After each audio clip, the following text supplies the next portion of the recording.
이는 성령으로 잉태하사 동정녀 마리아에게 나시고 본디오 빌라도에게 고난을 받으사 십자가에 못 박혀 죽으시고 장사한 지 사흘 만에 죽은 자 가운데서 다시 살아나시며 하늘에 오르사 전능하신 하나님 우편에 앉아 계시다가 저리로서 사는 자와 죽은 자를 심판하러 오시리라. 성령을 믿사오며 거룩한 공예와 성도가 서로 교통하는 것과 죄를 사하여 주시는 것과 몸이 다시 사는 것과 영원히 사는 것을 믿사옵나이다. 아멘. 사랑과 은혜가 충만하신 하나님 아버지, 이 시간도 감사와 찬송을 올려드립니다. 2024년도 어려운 환경 가운데도 하나님의 은혜로 살게 하시고 새해를 우리에게 허락해 주셔서 감사합니다. 올해도 주님의 은혜로 살아가게 하옵소서. 지금 무한에 불의한 사고로 가족을 잃은 분들이 있습니다. 그 가족들의 아픔을 다 헤아릴 수 없지만 주님 그곳에 하나님의 위로와 평강으로 품어주시고 속히 아픔과 슬픔을 이기게 하옵소서. 보라, 내가 새해를 행하리니 이제 나타낼 것이라. 너희가 그것을 알지 못하겠느냐. 반드시 내가 광야의 길을 사막의 강을 내리니 10년 축복성회로 새벽을 깨우게 하시니 감사합니다. 이 새벽에 각자의 소망을 품고 나온 하나님의 자녀들의 간절한 기도를 들어주시고 응답하여 역사하여 주옵소서.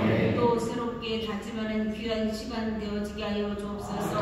주님, 그 어느 때보다 어려운 시기를 우리가 살아가고 있습니다. 세상에 들려오는 소리에 흔들리지 않고 영으로 분별하여 오직 하나님의 말씀에 귀를 기울이는 성도들 되게 하여 주시고 믿음으로 세상을 넉넉히 이기게 하여 주옵소서. 하나님 아버지, 새해를 시작한 지 얼마 되지 않았는데 꼭 잘못 살고 있다면 되게 합니다. 저희들의 죄를 용서하여 주옵시고 날마다 주님의 보혈로 깨끗게 하여 주옵소서.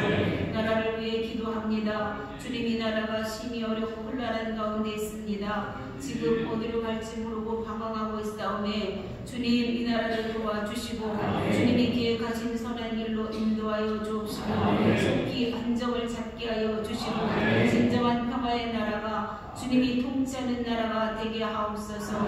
정치 비정자 모두에게 하나님의 지혜로 채워주셔서 슬기롭게 이 난국을 헤쳐나갈 수 있게 하여 주옵소서. 그래서 다시금 세계 만방에 위상을 떨치는 대한민국 나라가 되게 하여 주옵소서. 인천 순복교를 세우시고 봉하게 하셔서 감사합니다. 우리 교회 표가 듣는 마음을 구하는 표로 나가게 하시니 감사합니다. 올해도 하나님의 말씀을 재단을 통해서 선포하는 말씀마다 역사하여 주옵시고 하나님 목사님 성령 충만함으로 목회사역 감당하게 하시고 사역을 돕는 교육자님 모두 위에도 성령 충만함으로 사역을 감당하게 하옵소서. 오늘도 말세에 복 있는 사람이라는 말씀으로 선포하십니다. 우리 모두에게 듣는 마음을 주시고 듣고 깨닫는 시간 되게 하여 주시고 삶으로 실천하며 살아가게 하옵소서. 교회 모든 부서에게 복을 주시고 서로 협력하여 선을 이루게 하옵소서. 영유아부터 장청년에 이르기까지 모두 굳건한 믿음으로 살아가게 하여 주옵소서. 새벽부터 예배를 돕는 손길을 위해 하나님의 은혜로 채워 주옵소서. 여러가지 사정으로 성전에 오지 못한 성도들 위에도 동일한 은혜로 채워 주옵소서. 예수 그리스도 이름으로 기도드립니다. 아멘. 우리 좌우에 계신 분들에게 서로 믿음으로 격려하며 자리하겠습니다. 주님 우리를 인도하십니다. 주님 우리를 인도하십니다. 아멘. 감사합니다. 또 서로 격려하시죠. 주님 우리와 함께 하십니다. 주님 우리와 함께 하십니다. 아멘. 여러분과 함께 예배하고 있습니다. 그분들에게도 감사히 인사하겠습니다. 인천 수로움 건단하모니교회 박수 주시죠. 인터넷 방송 함께 예배하는 모든 분들 주님 오신 은혜가 함께 하실 줄 믿습니다. 오늘 또 금요일 새벽 함께 모였습니다. 한 번 더 모임이 있습니다. 오늘 저녁 오셔서 같이 기도하실 텐데요. 아마 자정을 넘어서 같이 기도할 겁니다. 그러면 토요일 새벽까지 기도하는 셈이 될 겁니다. 저녁에 밤에 함께 뵙기를 바라고 오늘 우리에게 주시는 이 새벽에 주시는 말씀은 요한계시록 말씀입니다. 성경 받으시죠. 요한계시록 1장서부터 1장 1절부터 8절까지 말씀입니다. 요한계시록 1장 1절부터 8절까지 말씀입니다.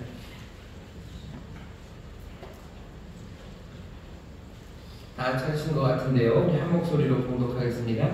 예수 그리스도의 계시라. 이는 하나님이 그에게 주사 반드시 속히 될 일을 그 종들에게 보이시려고 그 천사들을 그 종 다윗 요한에게 보내어 지시하신 것이라.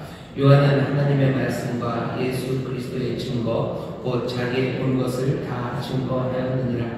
이 예언의 말씀을 읽는 자와 듣는 자들과 그 가운데 기록한 것을 지키는 자들이 복이 있나니 때가 가까우니라. 요한은 아시아에 있는 7 교회에 편지하노니 이제도 계시고 전에도 계시고 장차 오실 이와 그 보좌 앞에 7 영과 또 충성된 증인으로 죽은 자들 가운데서 먼저 나시고 땅의 임금들의 머리가 되신 예수 그리스도로 말미암아 은혜와 평강이 너희에게 있기를 원하노라. 우리를 사랑하사 그의 피로 우리 죄에서 우리를 해방하시고 그 아버지 하나님을 위하여 우리를 나라와 제사장으로 삼으신 그에게 영광과 능력이 세세토록 있기를 원하노라. 아멘. 볼지어다 구름을 타고 오시리라. 각인의 눈이 그를 보겠고 그를 찌른 자들도 볼 터이요 땅에 있는 모든 족속이 그를 인하여 애곡하리니 그러하리라. 아멘. 주 하나님이 가라사대 나는 알파와 오메가라. 이제도 있고 전에도 있고 장차 올 자요 전능한 자라 하시더라. 아멘. 오늘 이 새벽에 또한 계시록 1장 1절부터 8절까지의 말씀을 본문으로 말세에 복 있는 사람은 이라는 제목으로 말씀을 나눌 겁니다. 복 있는 사람은 그러면 우리 자동으로 나오는 게 시편 1편입니다. 앞에 하나 말세에 복 있는 사람은 이라고 제목을 정해서 오늘 하나님의 말씀을 나누려고 합니다. 요한계시록 그러면 굉장히 특별한 책입니다. 요한계시록 굉장히 특별한 책이고요. 또 성경 전체 안에서도 굉장히 중요한 책이지만 안에 무서운 이야기들이 너무 많고 또 이해하기가 어렵다고 해서 많이 읽지는 않는 그런 말씀이기도 합니다. 하지만 요한계시록이 굉장히 중요하죠. 그리고 어쩌면 현 시대를 살아가는 우리들에게 큰 용기와 힘을 주기 위해서 우리에게 남겨주신 말씀임에 분명합니다. 요한계시록이 갖고 있는 특징이 있어요. 뭐냐면 요한계시록은 묵시록, 그래서 묵시라는 특징이 있고요. 사실은 또 쓰여져 있기는 편지처럼 쓰여져 있습니다. 오늘 우리가 읽은 말씀을 보시면 우리가 읽은 본문 편지 서두에 항상 은혜와 평강이 너에게 있다 그러면서 시작을 하죠. 오늘 우리가 읽은 8절까지가 어쩌면 요한계시록의 제일 앞쪽 서두인데요. 여기도 보면 편지글에서 보는 은혜와 평강이 있어라 하는 말이 있습니다. 어디냐면 4절서부터 보시면요. 4절서부터 보시면 문안을 하는 겁니다. 문안을 하면서 그리고 평강을 전하면서 시작을 하죠. 요한은 아시아에 있는 7 교회에 편지하노니, 편지라고 그러죠. 이제도 계시고 전에도 계시고 장차 오실 이 하나님 아버지일 겁니다. 그 보좌 앞에 7 영, 7영이 그러면 이게 도대체 뭘까 싶지만 여기는 7은 아마 완전수라는 의미가 있을 거고요. 스가랴서 4장에 보면 하나님의 전 앞에 7개의 촛대가 있습니다. 7개의 등잔이 있어요. 거기 보면 한 군데 그릇에서 기름이 같이 갑니다. 사실은 하나지만 7개로 되어 있는 그런 그 등대처럼요. 여기 7영이라고 하지만 완전한 영, 성령님을 말할 겁니다. 그러니까 요한이 지금 편지를 하면서요. 하나님 아버지와 그리고 성령과 또 충성된 증인으로 죽은 자들 가운데서 먼저 나시고 종의 땅의 임금들의 머리가 되신 예수 그리스도, 그러니까 세 분을 얘기하죠. 하나님 아버지, 성령, 그리고 예수 그리스도로 말미암아 은혜와 평강이 너희에게 있기를 원하노라 라고 하면서 지금 문안하고 축복하며 편지를 시작하는 겁니다. 그러니까 요한계시록은 편지처럼 쓰여졌어요. 나중에 7 교회에 보내는 편지의 내용도 있고요. 나중에 3장이 지나고 4장이 되면 7 교회라는 이야기는 좀 사라집니다. 하지만 모든 교회에 보내는 편지가 됩니다. 그러니까 7 등대 서 있는 것처럼요. 뭔가 7개를 말하지만 전체 교회에다가 전하는 편지입니다. 그러니 편지에는 뭔가 목적이 있기 때문에 편지를 보냅니다. 분명한 목적이 있어서 편지를 보내는 거죠.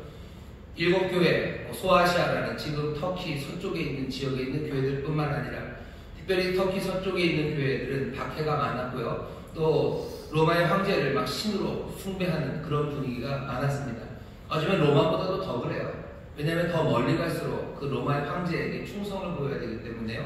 그리고 이전에 갖고 있었던 여러 문화적인 분위기 때문에 이쪽 지역에서는 로마의 황제를 숭배하고 막 신전을 짓고 하는 일들이 많았습니다.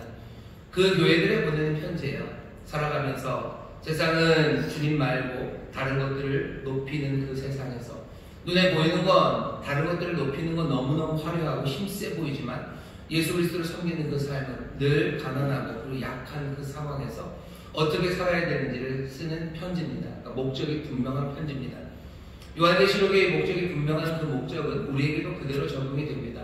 우리도 이 땅을 살아가면서 예수 믿는 일은 굉장히 따분한 것 같기도 하고 연약한 삶을 우리에게 살아가게 하는 것 같고 세상은 너무나 빨리 변하고 힘이 너무 많아서 정말로 세상을 섬기라는 압력과 그리고 위협이 점점점 많아지는 세상에서 도대체 어떻게 살아야 될지 고민이 많은 우리는 어쩌면 요한계시록 이 편지를 그때 받았던 사람들과 같은 자리에 있습니다. 그러니까 편지는 늘 목적이 분명해요. 그러니 요한계시록을 읽을 때도 마찬가지입니다. 우리에게 주시는 이 위로의 목적 그리고 격려의 목적 어떻게 살아야 되는지 정말로 눈에 보이는 건 하나님의 말씀대로가 아니라 세상의 말대로 이루어지는 것 같은 세상에서 하나님은 도대체 무엇 하실까? 정말로 우리가 지금 믿고 있는 이 믿음이 제대로 된 걸까? 라는 생각을 할 때마다 다시 한번 이 요한계시록을 읽고 용기를 얻고 이 진리 안에서 길을 찾아야 될 필요가 있습니다. 요한계시록 편지예요. 또 편지이기도 하고요. 계시록, 묵시록이죠. 아주 특별한 편지입니다. 바울이 쓴 편지와는 달라요. 1장 1절에 보시면 예수 그리스도의 계시라 하면서요. 이 계시가 어떻게 왔는지를 설명합니다. 하나님이 예수 그리스도에게 주셔서요. 반드시 속히 될 일을 그 종들에게 보이시려고 어떻게 하세요? 그 다음에는 천사가 하나 나옵니다. 하나님, 예수 그리스도, 천사 그리고 그 다음에 요한에게 전해서 내려온 말씀입니다. 그러니까 이런 식으로 쓰는 곳은 없어요. 하지만 이 처음 시작은 요한복음을 많이 닮았습니다. 요한복음 보시면 태초에 말씀이 있었죠. 이 말씀이 하나님이시죠. 그리고 그 말씀이 빛이고 생명이신데 그 말씀이 이제 이 땅에 육신을 입고 내려오십니다. 말씀이 내려와요. 요한계시록도 그런 식이죠. 하나님, 예수님, 천사 그리고 요한에게까지 그 말씀이 쭉 내려옵니다. 편지이기도 하고 그렇고 또 묵시이기도 하지만 어쩐지 요한복음의 앞을 많이 닮았어요. 예수 그리스도가 중심이 되어서 하나님의 말씀이 전해지고 그 전해지는 말씀이 그 당시 살고 있는 참 어려움에 있는 성도들에게 용기를 북돋고 그리고 진리의 빛으로 인도하기 위해서 이 말씀이 옵니다.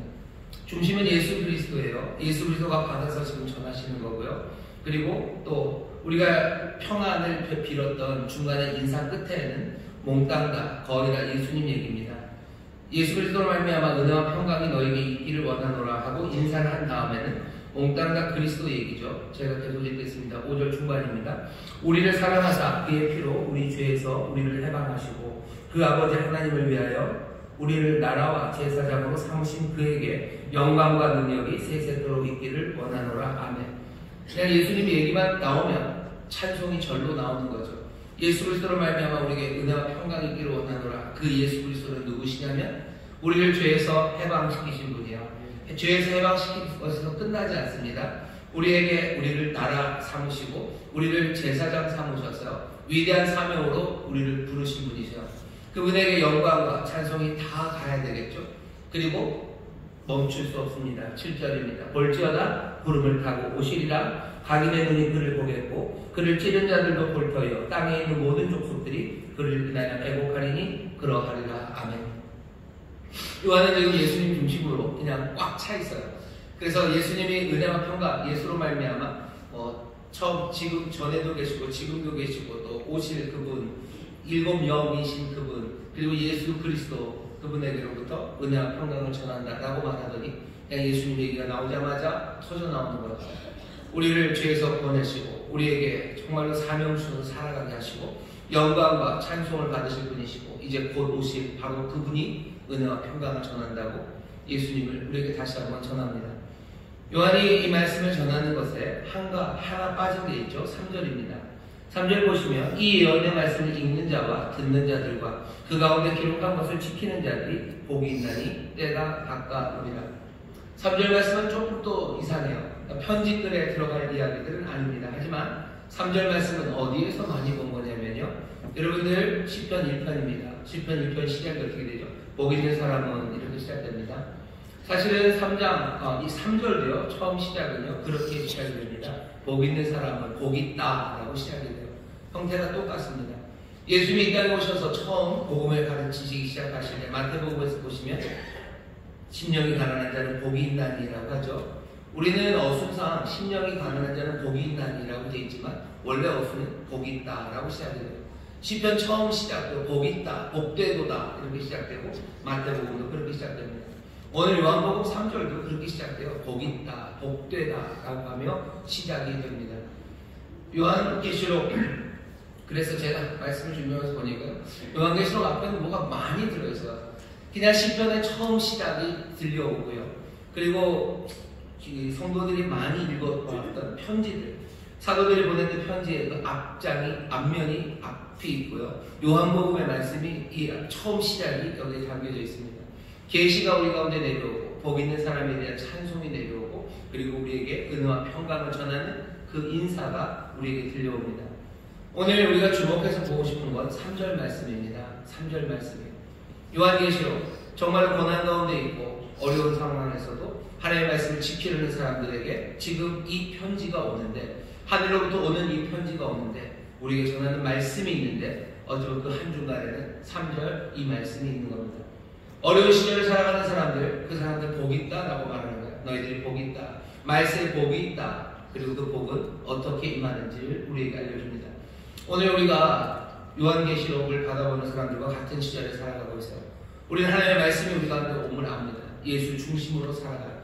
주님을 찬송하며 살아갑니다. 그런 우리에게 요한이 제일 먼저 들려주고 싶은 이야기는 3절, 이 예언을 내 말씀을 읽는 자와 듣는 자들과 그 가운데 기록한 것을 지키는 자들이 복이 있나니 때가 가까우니라. 복 있다라는 이 말씀을 여러분 먼저 들으시기를 주의 이름으로 축원합니다. 여러분들이 복 있는 사람들인 줄 믿습니다. 옆에 있는 분들에게 얘기하죠. 복 있는 사람입니다. 복 있는 사람입니다. 복 있는 사람입니다. 산상수훈의 처음 시작처럼 복이 있나니, 심령이 가난한 자는 복이 있나니, 애통하는 자는 복이 있나니 하는 것처럼 여기도 마찬가지로 복이 있나니, 누가 복이 있습니까? 이 예언의 말씀을 읽고 듣고 그리고 그 말씀을 따르는 사람, 그 사람들이 복이 있습니다.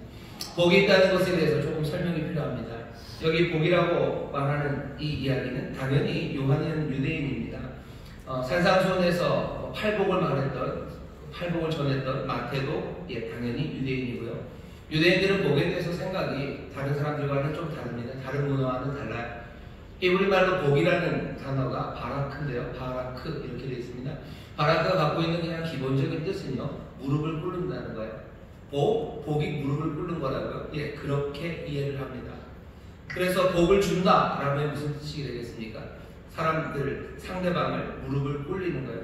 무릎 꿇게 만드는 거, 그게 복을 주는 겁니다. 그거 생각하시면 돼요. 복 받기 위해서 뭔가 무릎을 꿇고 머리를 조아리고 어쩌면 기대의 눈으로 바라보고 있는 모습이죠. 복이라는 건 무릎을 꿇는 겁니다.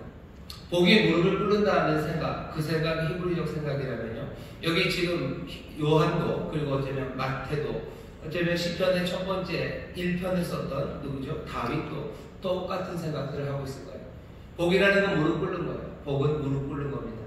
이 의미를 우리가 생각한다면 몇 가지 우리에게 교훈이 됩니다.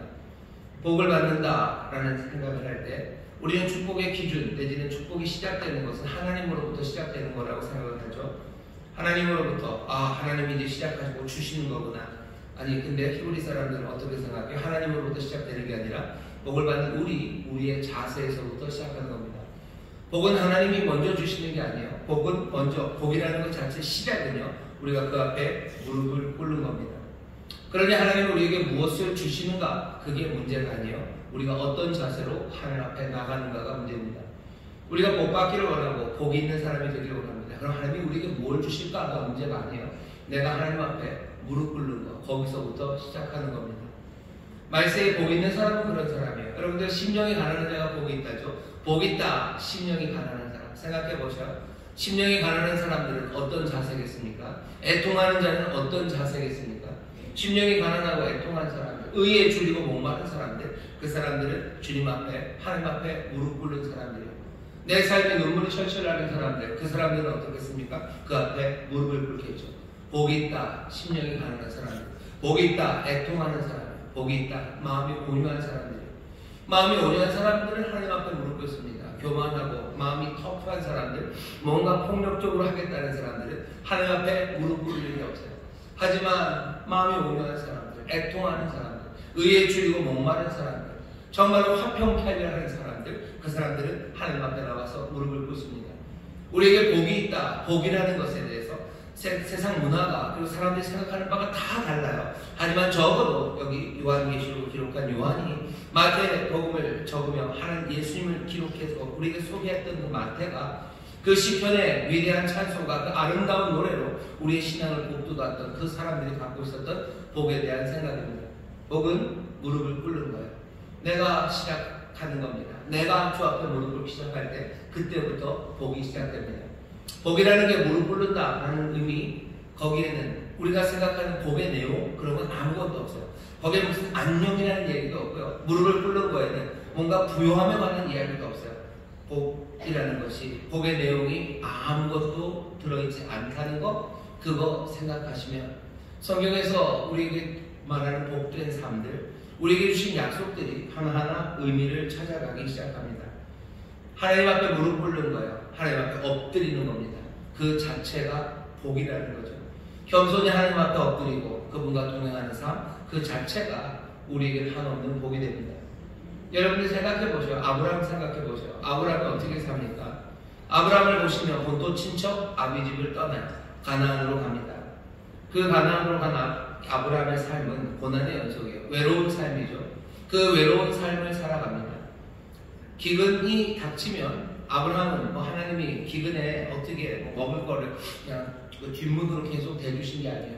아브라함이 살고 있던 땅에 기근이 임했을 때 아브라함도 이웃 나라로 갑니다. 다른 나라로 먹을 거 찾아서 가요. 이건 뭐라고 그래요? 이거 난민입니다. 그냥 환경적인 재난, 그런 기후적인 재난 때문에 그냥 초토화된 그 땅에서 살 수 없어서 이곳저곳으로 다니는 그런 난민들이 있어요. 아프리카 지역에 그런 어려운 일들이 많습니다. 그럼 이 부족 저 부족으로 막 떠나가는 사람이 아브라함이 그랬어요. 기근으로 먹고 살기 힘들 때 남의 나라에 난민으로 가는 삶, 그 삶은 얼마나 팍팍합니까?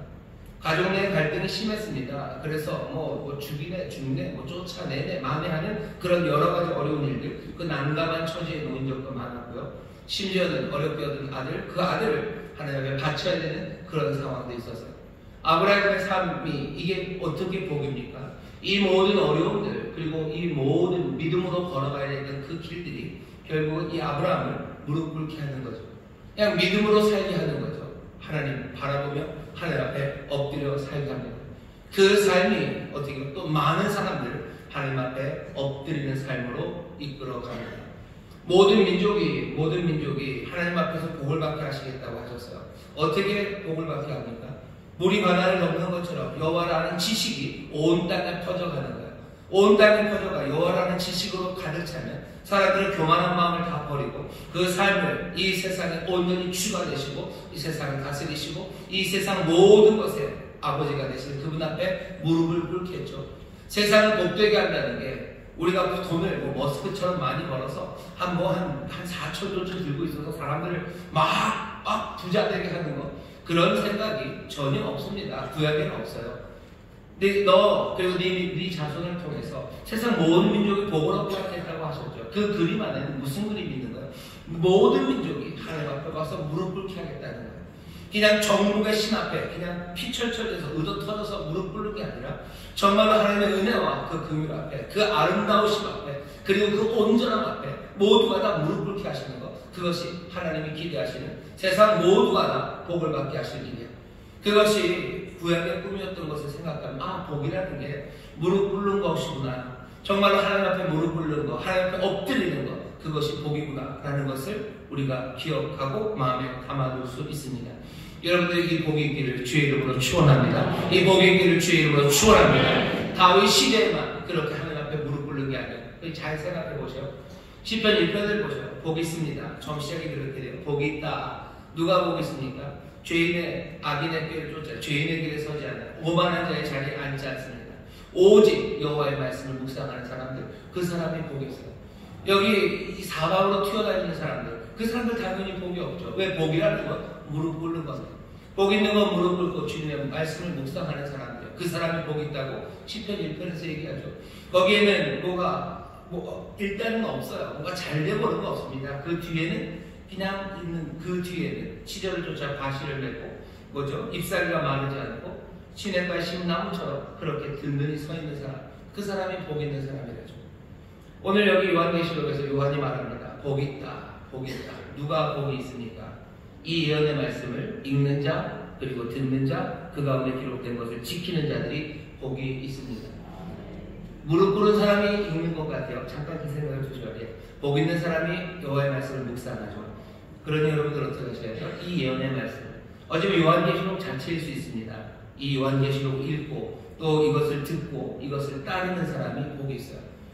잠깐 여담처럼 말하면 요한계시록에도 따르는 뭔가 살아가야 되는 방식을 분명히 알려줍니다. 읽고 듣고 따르는 사람이 복이 있어요. 요한계시록만 그렇습니까? 아니에요. 왜냐하면 요한이 그냥 이 책이라고 하지 않고요, 예언의 말씀들이라고 얘기합니다. 예언의 말씀들은 요한계시록만 그런 건 아니죠. 구약성경 그 앞에 있는 이 모든 우리가 들고 있는 이 말씀이 예언의 말씀들이에요. 하나님으로부터 또 예수님, 천사, 요한으로 온 이 특별한 방식들, 그것이 아니면 그냥 하나님께서 예언자들에게, 하나님께서 성령을 통해서 하나님의 사람들에게 주신 이 예언의 말씀들입니다. 결국은 우리가 들고 있는 이 말씀들 중심은 누굽니까? 예수 그리스도의 증거입니다. 하나님의 말씀, 예수 그리스도가 중심이 되신 이 말씀을 읽고 듣고 그리고 따르는 사람들, 그 사람들이 복이 있습니다. 여러분들 마음의 결심을 하셔요. 이 말씀에 우리가 복 있는 사람, 정말로 복 있는 사람을 여러분들이 그렇게 생각하신다면 어떻게 해요? 주님 앞에, 하나님 앞에 무릎 꿇고 엎드려 주님만 따라가는 사람, 그 사람이 복 있는 사람이라고 여러분 생각하신다면 다시 한번 이 하나님의 말씀들을 읽고 듣고 따르기를 결단하시고 또 이 결심으로 서시기를 주의 이름으로 축원합니다. 여러분들 그런 생각 하실까요? 아, 성경 읽는다고 돈이 나오나? 돈이 나오나? 안 나오나요? 나올 때도 있고 안 나올 때도 있습니다. 그건 분명합니다. 왜냐하면 성경 읽다가 부자가 된 사람도 있고 그냥 성경 읽다가 돈은 없이 산 사람도 있어요. 하지만 정말로 성경 읽는 사람들은 다 하나님 앞에 무릎 꿇고 엎드려 삽니다. 바울이 그러죠. 내가 가난에 처할 줄도 알아요. 내가 부요에 처할 줄도 알아요. 하나님 나를 부유하게 하시고 또 가난하게도 하시고 그러실 수 있어요. 나는 가난하고 부유하고 여기에 대한 모든 일체의 비결을 배웠어요. 난 가난하게도 살 수 있고요, 부유하게도 살 수 있습니다. 저도 마찬가지예요. 저도 마찬가지였으면 좋겠습니다. 가난하면 가난한 대로 나는 하나님 앞에 엎드려서 하나님 따라 복되게 살아갈 수 있어요. 하나님이 나에게 부요를 주신다면 난 얼마든지 그 부요를 가지고도 하나님 앞에 엎드려 내가 하나님만 따라가며 살아갈 수 있어요. 내가 능력 주시는 자리에서 내가 모든 것을 할 수 있어요. 어떤 상황에서도 나는 말씀대로 살아갈 수 있다고, 나는 복된 삶을 살아간다고 바울이 고백합니다. 성경 말씀을 읽으면 부자가 됩니다. 아니요, 하나님의 말씀이 있으면 복이 있다고 하셨어요. 복이 있는 사람, 하나님 앞에 엎드리는 사람입니다. 우리가 올 한 해 정말로 하나님의 말씀을 구하고 듣는 마음으로 정말로 하나님의 말씀을 듣고 내가 그것으로 그 마음으로 생각한다고 했죠. 그 마음으로 생각하고 판단하고 분별하며 살아가야 됩니다. 그러려면 내가 말씀을 읽을 때 하나님 앞에 엎드리게 될 겁니다. 말씀을 읽으셔요. 하나님 말씀을 읽으십시오. 올 한 해 읽으십시오. 엎드려서 읽으세요. 엎드려서 읽으니까 책상에서 읽지 말고 그냥 방바닥에 엎드리라는 건가, 그렇게라도 말씀을 듣고 순종하는 사람들은 복이 있습니다.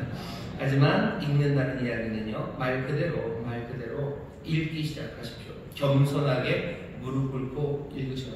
내 삶을 복 주시는, 내 삶을 정말로 무릎 꿇리시는 내 하나님 앞에, 복 주시는 하나님 앞에 복을 기대하며 내가 말씀을 읽는다는 것, 내가 이 말씀을 읽으면 하나님이 나를 하나님 앞에 무릎 꿇게 하실 거예요. 무릎 꿇고서 읽는 거죠. 무릎 꿇은 겸손함으로 하나님 말씀을 읽으며 내가 이 말씀을 읽으면 하나님이 나를 하나님 앞에 무릎 꿇릴 걸 기대하며 읽는 거죠. 그렇게 살아가는 삶에게 우리는 믿습니다. 그리고 우리는 기대할 수 있습니다. 정말로 하나님 앞에 그렇게 무릎 꿇은 사람에게 하나님이 복은 뭐예요? 복 주시는 분 앞에서 무릎 꿇는 겁니다. 하나님이 어떤 복을 주실지 여러분들 기대하시기를 주의 이름으로 축원합니다. 우리는 그분의 선하심을 믿는 거예요. 그렇게 무릎 꿇는 배 있는 사람에게 하나님이 가장 좋은 것으로 주십니다. 천부가 하늘 아버지가 구하는 자에게 좋은 것 주시지 않겠느냐. 정말로 좋으신 하늘 아버지께서 그렇게 무릎 꿇고 엎드려 주와 함께 걷기를 소망하는 이에게 하나님이 선한 것 주실 겁니다. 우리 것을 믿는 사람이요. 때로는 그런 우리에게 하나님이 약간은 모진 시련을 주실 때도 있고요. 감당할 수 없는 사명을 주실 때도 있어요.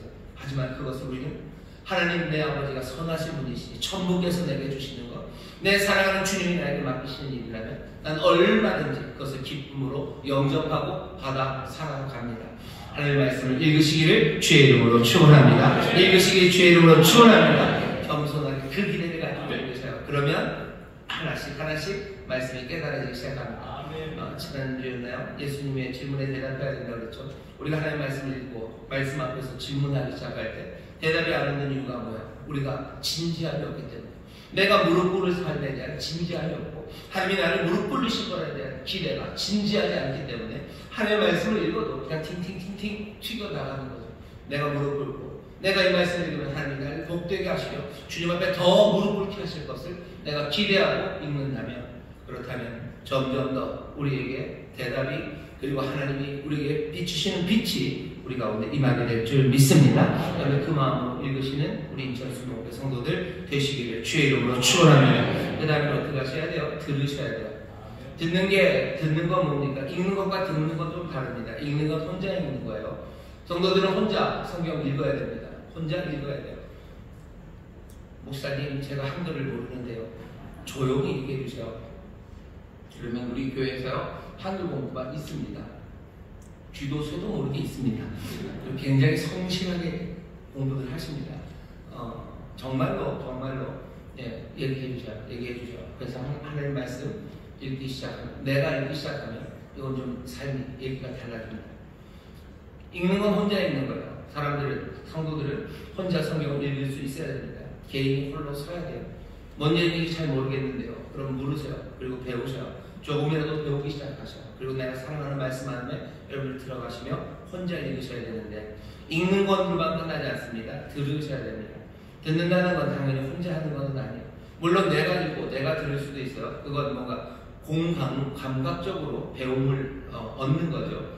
그것도 나쁘지는 않습니다. 하지만 듣는다 얘기했을 때 내가 읽는 것, 내가 듣는 것, 그거 얘기하는 건 아닙니다. 사람들이 함께 하는 거예요. 공동체가. 정말로 사람들이 함께 하나님의 말씀을 듣는 시간, 그 시간이 필요합니다. 어떻게 듣습니까? 나 혼자는 안 되죠. 그러니 여러분들 설교 말씀을 듣는 시간이 있어요. 제가 지금 말씀을 전하죠. 또 많은 예배 때마다 말씀 전하시는 이들이 전하죠. 그때 말씀을 듣는 시간입니다. 물론 함께 하나님의 말씀을 쭉 함께 낭독하는 것, 그것도 참 좋습니다. 귀에 자꾸 들리는 거죠. 귀에 못이 막히도록 하나님의 말씀이 들리는 것 좋아요. 그러니 구역에 모여서, 아니면 가족들이 모여서 그냥 하나님의 말씀을, 설교하면서 참 마음을 찔리네요. 가족들이 모여서 TV든 보고 시트콤을 보는데 하나님의 말씀을 그냥 쭉 같이 읽어가는 시간들, 그런 시간들은 없는 것 같아요. 같이 모여서 이런저런 두런두런 이야기하는 거 좋습니다. 하지만 정말로 우리가 함께 하나님의 말씀을 같이 읽어가고 우리의 귀에 들리는 시간, 그 시간 중요합니다. 여러분들 이런 은혜도 누리게 되시기를 주의 이름으로 축원합니다. 듣는 거는 함께 낭독하는 것, 그리고 또 하나님의 말씀을 듣는 시간이 있어요. 설교 말씀 들을 때 여러분들 무릎을 꿇고 엎드려서 들으시기를 주의 이름으로 축원합니다. 잘하는 얘기가 아닌 거 아시겠죠? 무릎 꿇고 들으셔야 돼요. 그래야 들립니다. 이 얘기는 우리가 복을 기대하며 들어요. 내가 이 말씀을 들으면 나에게 복이 있나니라고 하셨죠. 복 있는 내가 이 말씀을 들으면 나는 복 있는 사람이 될 겁니다. 주님 앞에 무릎 꿇고 나와 내가 그 말씀을 들으면 나를 어떻게 더 무릎 꿇게 하시고 나를 더 엎드리게 하실 것, 그것들을 기대하며 나오는 거예요. 내가 주 앞에 그렇게 엎드리는 삶이 내 삶의 복이기 때문입니다. 그러니 여러분들 목사 말 잘 들으시기를 주의 이름으로 축원합니다. 이거 웃으면서 하면 안 됩니다. 목사 말 잘 들으셔요. 목사 말 앞에 무릎을 꿇으셔요. 기분이 나쁘시기 시작하시죠. 사실은 목사 아니면 말씀 전하는 사람 마찬가지입니다. 전하는 자나 듣는 자나 다 무릎 꿇고 엎드려야 되는 거죠. 말씀 전하는 사람들 무릎 꿇고 전해야 돼요. 여기 높은 데 서 있다고 해서 내가 높은 사람인 것처럼 말하는 사람들은 그건 복 있는 설교자는 아닙니다. 복 있는 사람은, 복 있는 말씀 전하는 사람은 무릎을 꿇는 사람이에요. 그리고 이 말씀을 전하고 나도 주 앞에 더 무릎 꿇을 것에 대해서 기대해야 됩니다. 여러분들 말씀 듣는 시간에 하나님의 말씀 앞에 무릎을 꿇기 위해서는 어쩔 수 없어요. 전하는 사람, 누군가 스피커가 있습니다. 그러니 이 스피커를 너무 많이 욕을 하면요, 여러분들이 무릎을 꿇기가 어려워요. 그게 사실입니다. 그러니까 사실은 목사님 욕 많이 하는 사람들 치고 말씀 앞에서 삶이 변하는 사람들, 그런 사람들은 없어요. 반대로 목사나 말씀을 전하는 사람들이 가지는 책임입니다. 욕먹을 짓 많이 하면요, 사람들을 하나님 앞에 무릎 꿇는 그 복, 그 은혜로 가지 못하게 합니다. 그러니 정말로 그 양떼들을 사랑한다면 목사는 욕먹을 짓 하면 안 돼요. 교회가 점점점 어려워지고 하나님의 복이 떠나는 것 같은 것, 이 순환이 악순환으로 빠져들어갔기 때문입니다. 이런저런 이유로 욕먹어요. 그러니 듣는 사람들 하나님 말씀 앞에 무릎 꿇을 수 있는 기회가 적어지는 겁니다. 그렇게 소위 말해서 전문용어로 씹어댔는데 무슨 그 사람이 하는 말 앞에 무릎을 꿇겠습니까? 그러니 악순환이 계속해서 악순환 그러면서 점점점 무너져가는 겁니다. 악순환을 선순환으로 바꾸려면 어쩔 수 없어요. 기아를 다시 하려면 뭔가 삐걱거리는 멈춤이 필요하죠. 멈추고 다시 가기 시작해야 됩니다. 사람의 힘으로 되지 않아요. 왜? 세상은 관성이에요. 세상, 뉴턴 선생이 얘기하셨어요. 이 물리학 법칙 변하지 않습니까? 관성은 계속해서 가는 힘이죠. 하지만 세상을 주관하는 이가 세상을 멈추시는 거예요. 세상을 멈출 만큼의 능력과 은혜가 있어야 이 악순환이 다시 선한 것으로 돌아가기 시작합니다. 예수님께서 십자가에서 하신 일은 세상을 멈춰 세우시고요. 가던 역사를 거기서 멈춰 세웁니다. 우주가 멈추는 거예요. 역사의 흐름이 멈추는 거예요. 그리고 그것을 뒤집으신 거죠. 우리 안에 말씀을 정말로 듣는 선순환을 위해서는 모두가 다 십자가 앞에서 십자가의 그 능력을 믿으며 우리가 그 말씀을 듣는 자리로 나와 정말로 듣는 자가 복이 있다는 그 말씀이 이루어지기 시작해야 합니다. 주의 십자가 앞에서 어쩌면 용서하시고 십자가 앞에서 더 사랑하심으로 우리가 말씀을 전하는 자리마다 정말로 무릎 꿇고 더욱 무릎 꿇는 그 복된 역사가 일어나기를 주의 이름으로 축원합니다. 주의 이름으로 축원합니다. 이건 담임 목사가 하는 이야기는 아닙니다. 교역자들도 마찬가지예요. 여러분들이 또 말씀을 전해야 되는 자리가 있어요. 구역원들에게 전해야 될 때가 있어요. 어떤 때는 믿지 않는 이들에게 말씀을 전해야 될 때가 있습니다. 말씀을 전할 때도 마찬가지예요. 말씀을 듣는데 여러분들이 전해야 되는 그 사람에게서 늘 욕만 먹고 살았던 사람이에요. 내가 그렇게 맨날 저 친구들, 내가 전하는 친구들에게서 맨날 쟤는 뭐냐라는 얘기 들은 사람이 하나님의 말씀을 전하면 이 사람들이 복 있는 자리로 오겠습니까? 무릎을 꿇고 엎드려 그 말씀을 듣겠습니까? 물론 말씀의 능력이 있어서 그 앞에 엎드려지긴 하겠지만 정말로 사랑한다면 정말로 사랑하고 복 있는 사람, 무릎을 꿇는 사람이 듣는 거예요. 그래야 더 무릎 꿇는 자리로 가는 겁니다. 그러니 전도하는 데도 마찬가지예요. 내가 말씀을 전하는 자리에서 말씀이 들려져요. 내 삶에 복이 만 것처럼 저 사람들도 복이 있는 이의 삶이 될 텐데 내가 정말 저들을 사랑한다면 내가 말씀을 전할 수 있는 사람, 저 사람들에게 그렇게 무시당하지 않는 사람 되려는 노력들, 그 노력들이 필요합니다. 2025년 한 해 우리 사랑하는 성도 여러분들 말씀을 들으셔서 정말로 복 있는 삶 살아가게 되시기를 주의 이름으로 축원합니다. 말씀을 잘 전하는 분들 되셔서 복 있는 사람들 만들어가게 되시기를 주의 이름으로 축원합니다. 그 다음에 뭐예요? 따르는 거죠. 그 중에 있는 그 하나님의 말씀을 따라가기 시작합니다. 순종하기 시작합니다. 말씀에 순종하십시오. 그러면서 어떻게 해요? 하나님 앞에 무릎 꿇으셔요. 이 일이 왜 그렇습니까? 때가 가깝기 때문입니다. 때가 가까웠다. 이 때는 어떤 때인지 우리가 아시죠? 주님이 오실 때입니다. 정말 하나님의 모든 뜻이 완성되는 그때예요. 하지만 그때는 동시에 고난의 때입니다. 고통받는 때예요. 동시에 그때는 삶이 어려워지는 시간입니다. 고통받는 때, 삶이 어려워지는 때, 또 동시에 우리에게 무릎 꿇으라고 하는 소리가 들려오는 때예요. 악한 영들이 우리를 제압하려는 때예요. 왜? 악한 영들이 하는 건 우리가 복되게 하려는 게 아니라 복에서 멀어지게 하는 거죠. 복된 삶이 하나님 앞에 무릎 꿇는 거라면 우리를 죽이고 멸망시키는 건 어떻게 하는 가 하나님 앞에 무릎 꿇지 못하게 하는 거예요. 하나님 앞에 무릎 꿇지 못하게 하려고 다른 것에 무릎 꿇게 합니다. 다른 것에 무릎 꿇는 사람들은 하나님 앞에서 무릎 꿇을 수가 없게 되는 거죠. 이때가 가깝습니다. 아니 왔습니다. 지금은 우리의 무릎을 꿇겠다고 꿇리겠다고 온 세상에 악한 것들이 지금 난리를 치는 세상에 로마의 시대가 그랬죠. 이 요한계시록이 쓰여져서 이 편지가 전해졌던 그 시대가 그런 때입니다. 주님이 다스리는데 하지만 고통받는데 세상은 세상에 무릎 꿇으라고 악다구니를 치고 위협하고 우리를 유혹하는 그때 바로 그때입니다. 하지만 우리가 동시에 주님 앞에 무릎 꿇을 수 있는 때예요. 고난의 때이기도 하나 영광의 때입니다. 요한계시록이 다 그래요. 무시무시한 고난과 핍박, 아픔들이 그냥 피가 철철 흘러가는 그런 요한계시록의 말씀들이에요. 하지만 그 가운데 이 모든 것들을 주관하시고 또 이 모든 것 가운데 영광 받으시는 우리의 어린 양, 우리의 주님의 이야기가 요한계시록에 가득합니다. 여기는 피가, 여기는 고통이 있어요. 하지만 동시에 영광이 있어요. 어떻게 이게 갈라집니까? 거기 있는 사람은 어디에? 악인의 꾀, 죄인의 길, 오만한 자의 자리가 아니라 여기 생명의 말씀 앞에, 하나님 앞에 무릎 꿇는 사람이에요. 정신 바짝 차려야 됩니다. 우리가 어디에 무릎 꿇어야 되는지 그 시간이 우리 앞에 닥쳐왔어요. 그러니 더 말씀을 읽고 또 듣고 그 말씀에 따라 순종하면 우리의 무릎이 어디에 꿇리는지, 우리가 어디에 엎드려 있는지 그것을 분명히 보아야 되는 시간입니다. 예수님은 우리를 자유와 기쁨을 주셨어요. 주에서 해방시키셨죠. 그러니 주 앞에 무릎 꿇는 사람들, 주 앞에 무릎 꿇는 사람들 그 자유를 누릴 겁니다.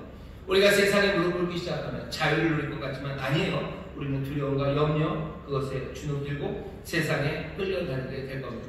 말씀을 읽고 잘 듣고 그리고 따르면서 여러분들 하나님 앞에 무릎 꿇기 시작하셔요. 그래서 세상에 끌려다니고 세상에서 두려움으로 살지 마시고 주님이 주시는 자유와 기쁨으로 사십시오. 지금 세상이 어떻게 돌아가는지 보셔요. 그 정치, 경제, 문화 모든 것들이요 우리를 정말로 자유와 기쁨에서 멀어지게 하고 있어요. 주눅들게 하고 세상에 끌려다니게 하는 거죠. 세상의 불안이 우리의 마음을 가져갑니다. 세상의 불안이 우리의 생각을 가져가요. 이건 뭐 정치적인 문제, 경제적인 문제 여러 가지 것들이 그렇게 돼요. 그러니 정작 살아야 될 삶을 살아가지 못합니다. 말씀을 읽고 듣고 따르는 사람들, 그 사람들이 주님 앞에 무릎 꿇기 시작할 때 우리는 주, 영광의 주, 능력의 주, 알파가 되시고 오메가가 되시고 전능하신 하나님이 우리에게 주시는 자유의 삶을 살아갈 수 있습니다. 여러분이 말씀을 읽고 듣고 따르고 정말로 주 앞에 무릎 꿇는 사람들이 때가 임하였기에 더욱더 거기에 마음을 붙잡는 여러분 되시기를 주의 이름으로 축원합니다. 주께서는 우리에게 사명을 주셔요. 주 앞에 무릎 꿇는 사람들은 사명으로 살아가게 될 겁니다. 하지만 세상은 주님 말고 세상에 무릎 꿇으라죠. 그러면 이 사명 떠나서 이것이 우리에게 주는 사명으로 살아가는 사명이라는 게 사역동사요. 시키는 겁니다. 주님이 우리에게 시키는 일이 있어요. 세상이 우리에게 시키는 일이 있습니다. 내가 말씀 읽지 않고 듣지 않고 따르지 않으면 우리는 주님이 시키는 일 아니라 세상이 시키는 일 하며 살아갈 겁니다. 세상이 시키는 일은 결국 어떻게 우리를 죽이고 멸망시키는 거예요. 하나님의 영생과 하나님의 그 복된 삶으로부터 우리를 점점점 멀어지게 하는 것, 그렇게 하는 것이 세상이 우리를 무릎 꿇려서 하는 일입니다. 내 삶에 점점 더 기쁨이 사라지고 내 삶에 점점 더 감사가 사라지고 삶에 몽땅 의무만 남고 이게 뭔가 싶은 허무에 빠져가는 것은 내가 주가 시키신 일, 그 일에 무릎 꿇는 게 아니라 세상이 내게 시킨 일, 그 일 따라 살기 때문에 세상이 시키는 일 따라가지 마셔. 주님이 시키는 일, 주님이 나를 부르신 일, 그 일을 따라가시기를 주의 이름으로 축원합니다. 그 사람들이 복 있는 사람들이요. 그 사람들에게 하나님, 전능하신 하나님, 알파가 되신 오메가가 되신 그 하나님께서 복을 주시는 줄 믿습니다. 무릎 꿇은 그 사람들에게 채우실 것들을 기대하십시오. 늘 감사하며 살아갈 수 있는 그 삶이 우리 앞에 펼쳐집니다. 2024년, 2025년 새해 정말로 자유를 누리시고 그리고 주께서 우리에게 맡기신 그 일들을 감당하는데 부족함이 없는 우리 모두가 되기를 주의 이름으로 축원합니다. 주의 이름으로 축원합니다. 여러분들 복이 있습니다. 이 예언의 말씀을 읽고 듣고 따르는 여러분들이 복이 있습니다. 때가 가까웠습니다. 이 싸움은 분명히 우리 눈앞에서 펼쳐지고 이 영광은 분명하게 드러나는 그때가 우리 앞에 놓여 있습니다.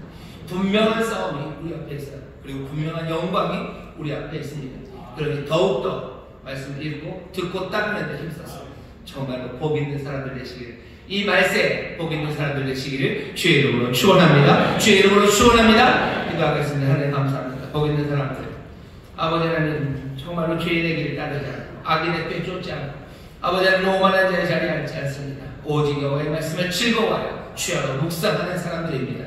이 말세 아버지 모든 것이 분명해지는 때, 아버지 하나님 고난과 아버지 하나님 모든 치욕과 아버지 하나님 사망이 분명해지는 때, 오히려 주가 주신 자유와 아버지 주가 주신 사명과 주가 주신 영광이 아버지 분명해지는 이때 하나님의 말씀을 읽고 또 듣고 따르는 일에 힘쓰는 우리 모두가 되기를 원하오니 성령님 우리를 도와주시옵소서. 말씀 읽을 때 성령님 지혜의 영으로 우리에게 오셔서 인도하여 주옵시고, 우리가 함께 말씀 들을 때 아버지 하나님 성령 정말로 우리를 하나로 만드시고 성령의 기름 부으심 충만하게 하시사 주여 말씀 가운데 주 앞에 가까이가 무릎 꿇는 우리 모두가 되게 하여 주시옵소서. 말씀을 따르기 원합니다. 거기서 성령이 우리에게 용기를 주시고 말씀을 따르기 원합니다. 주여 우리에게 은사를 주셔서 성령의 도우심으로 말씀 따라 살아갈 수 있는 하나님의 복된 자녀들 되게 하실 줄 믿사오니 성령의 충만함으로 아버지 말세 정말로 기름 부은 많은 자를 갖게 복되게 살아가는 우리 모든 성도들 되게 하여 주시옵소서. 감사드리며 예수님 이름으로 기도하옵나이다. 아멘. 이제 통솔로 기도하실 때 성령이 우리를 도우셔서 복 있는 사람으로 살아가기 원합니다. 세상이 무릎 꿇을 하나 우리가 주님 앞에 더 무릎 꿇는 자들, 주님 앞에 더 많이 엎드리는 자들, 주님과만 동행하는 사람들 되기를 원합니다. 주여 우리로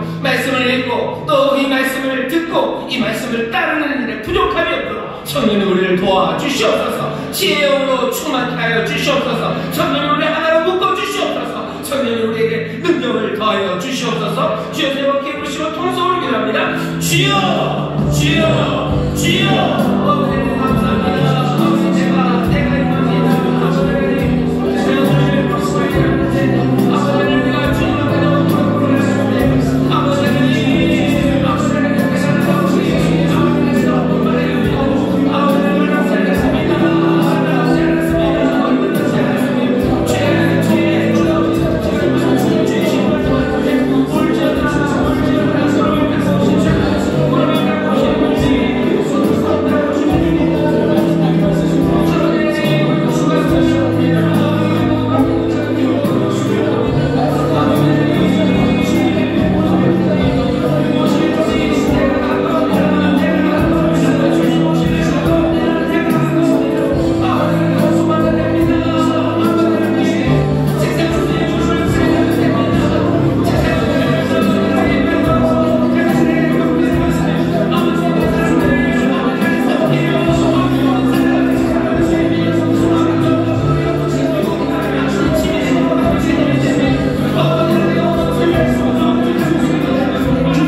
시작할 수 있는 이 귀하신 시간 앞에 정말로 운행하시는 놀라우신 성령님을 우리가 뵙니다. 아버지 안에 흑암과 혼돈 그 기쁨 가운데 그 수면 위에 운행하시는 성령님, 아버지가 하나님의 바람이 이제 우리 가운데 불기 시작하오니 우리 사랑하는 모든 성도들에게 지혜의 영으로 임하여 주시옵소서. 하나 되는 영으로 임하여 주시옵소서. 순종의 영으로 임하여 주시옵소서. 성령님, 우리의 귀를 여시고 우리의 마음을 여셔서 우리 하나님의 말씀을 읽고 아버지를 듣고 아버지 하나님 그 말씀에 순종하는 그에게 보혜사가 되어 주시사 성령님 우리를 생명 앞으로 아버지 하나님의 복된 삶으로 인도하여 주시옵소서. 우리로 주님 앞에 무릎 꿇고 아버지 하나님 정말로 주님 가져다 주신 놀라운 자유함과 주님이 우리에게 주시는 사명 마음에 품은 자들 되게 하여 주옵소서. 성령의 충만함으로 성령의 인도하심으로 아버지 이 삶을 놓치지 않는 우리 모두가 되게 하여 주시옵소서. 아버지 성령의 바람 이 땅에 불어오기 시작합니다. 아버지 모든 것을 태우시는 불입니다. 아버지 하나님 많은 인생들과 하나님의 사랑들 아버지 무릎 꿇리게 했던 모든 세상의 우상들을 성령의 불로 태우시는 줄 믿사오니 오시는 영광의 주님이시오. 주께서 이 땅의 악한 것들을 제하시고 온갖 위협과 아버지 유혹으로 하나님의 사람들 넘어뜨려 했던 것들 주님 다 불살라 주시옵소서. 주님의 심판함에 오십니다. 주가 오시고 성령의 바람을 때 회복하는 일을 생깁니다. 주여 이 놀라운 주님을 보는 한 해가 되게 하여 주시옵소서. 아버지의 허망한 것들 무너지고 온전히 주님만의 문득 서시는 아버지 2025년 한 해가 되게 하여 주시옵소서. 바라옵나니 아버지 하나님 모두가 아버지 하나님 주 앞에 무릎 꿇는 이 복이 이 땅에 가득하기를 원합니다. 그 일을 위하여 우리를 부르셨음을 다시 한번 확인하게 하시니 감사합니다. 성령 안에서 이 사명 감당하는 우리 모두가 되게 하여 주시옵소서. 기도하며 나아가게 하여 주시옵소서. 믿음으로 나아가게 하여 주시옵소서. 순종하며 나아가게 하여 주시옵소서. 이렇게 주 앞에 엎드린 자들에게 이렇게 눈물로 주 앞에 엎드리는 자들에게 시간이 갈수록 어려워질수록 더 주 앞에 엎드리는 자들에게 주께서 모든 은혜와 권세로 우리의 삶을 지키시며 은혜로 주실 줄 믿사오니 하늘의 복을 누리게 하여 주시옵소서. 아버지 하나님의 귀하신 선물로 넘치게 하여 주시옵소서. 생명 함께 넘치게 주시는 아버지의 뜻이 이루어질 줄 믿습니다. 모두가 하나님의 선물을 주시는 주의 능력 우리 가운데 역사하실 줄 믿습니다. 주여 이 미래에서 우리가 멀어지지 않는 것 우리를 이 사랑에서 끊을 것이 없기 때문에 믿사오니 누가 우리를 대적합니까? 우리가 누구를 두려워합니까? 주 앞에 엎드린 자가 누구를 두려워합니까? 주 앞에 엎드린 자를 누가 해합니까? 주여 이 복 있는 삶의 꿈을 놓치지 말게 하여 주옵시고 이 삶으로 살아가며 승리하는 2025년 한 해가 되게 하여 주시옵소서. 기억을 보는 한 해가 될 줄 믿습니다. 영광을 보는 한 해가 될 줄 믿습니다. 알파가 되시고 오메가가 되시며 전능하신 하나님을 돕는 복된 한 해가 될 줄 믿사오니 주여 성령의 영으로 주여 놀라우신 능력으로 우리를 인도하여 주시옵소서. 아버지 하나님 새해 기독교에 다시 한번 우리에게 꿈을 주시며 믿음을 주시니 감사합니다. 아버지 이 말씀에 함께 나누게 하시고 이 말씀을 함께 기뻐하게 하시사 아버지가 성령을 하나 되어 이 생명에게 이 복된 길을 믿음으로 함께 걸어가는 우리 모두가 되게 하여 주시옵소서. 2025년 새 시간을 우리에게 주시니 감사합니다. 주님이 여시는 새 길이요 주님이 우리에게 주신 생명의 강이 되는 시간인 줄 믿사오니 주여 이 시간에서 우리를 만족하게 하시고 주여 이 시간 가운데 정말로 주 앞으로 더 가까이 나가는 우리 모두가 되게 하여 주시옵소서. 주 앞에 나온 자들 또 정성을 다해 준비한 예배를 드렸사오니 주님 받으시고 주의 나라와 영광을 위하여 사용하여 주옵시고 사랑하는 성도는 수고하고 땀 흘려 성실하게 일하는 그곳에 하나님께서 복을 더하시되 아버지의 30배, 60배, 100배로 풍성하게 하시고 많은 사람들을 살리는 하나님의 능력이 되게 하시고 은혜를 부어주고 베풀고 나누는데 부족함이 없도록 하나님이 복을 더하여 주시옵소서.